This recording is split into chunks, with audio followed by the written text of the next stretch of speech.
Remember when California Senator Dianne Feinstein recently leaked details of a closed-door meeting to members of the media? I think people are entitled to know what was said, and the lawyers also wanted it released.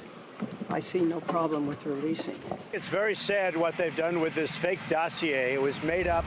It was Senate Judiciary Committee testimony from the co-founder of Fusion GPS. Committee Chairman Chuck Grassley said it would make it more difficult to convince other people to testify and share evidence in confidence to those investigating corruption and collusion at the FBI and Justice Department. What was Feinstein's intent for leaking the testimony? Was she trying to sabotage the investigation? Now there's a bombshell memo that some members of Congress don't want you to see.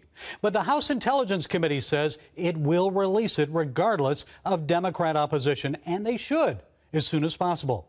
What's in that 4-page memo? Well, we don't know all the juicy details, only that it's about surveillance abuses at the Department of Justice and FBI. Congressman Jim Jordan called the memo alarming. Representative Mark Meadows says it's troubling. He didn't expect such abuses to occur in the United States of America. Now, some have likened the surveillance to KGB-style tactics from the old communist era. The alleged surveillance abuses concern FISA warrants.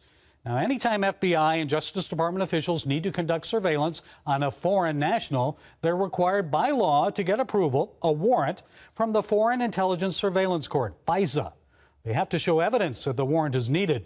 Now, in the case of Fusion GPS and Christopher Steele's fake dossier on Donald Trump and Russian campaign collusion, former FBI Director James Comey said it was salacious and unverified. But despite his assertion, some Trump administration officials and Republicans on Capitol Hill say it may have been presented to the FISA court to justify Robert Mueller's investigation of the Trump campaign. Now, if that's true, then Mueller's entire investigation would be a house of cards ready to tumble.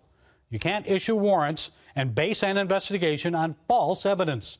Likewise, you can't illegally listen in on private conversations at the Trump Tower or anywhere else and then use that information to justify the appointment of a special prosecutor.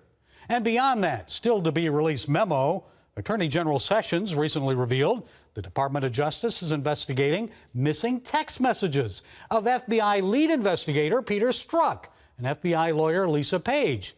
Some of their known messages reveal their bias.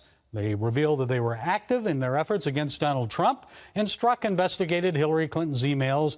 He was on Mueller's team investigating Trump. Now, the day after Trump was elected, Strzok and his girlfriend Page talked about a secret society. They even discussed how to fix things. Folks, criminal investigations must be objective, based on evidence, not political bias. Strzok's relationship with Page broke FBI rules, and for that alone, both should have been fired.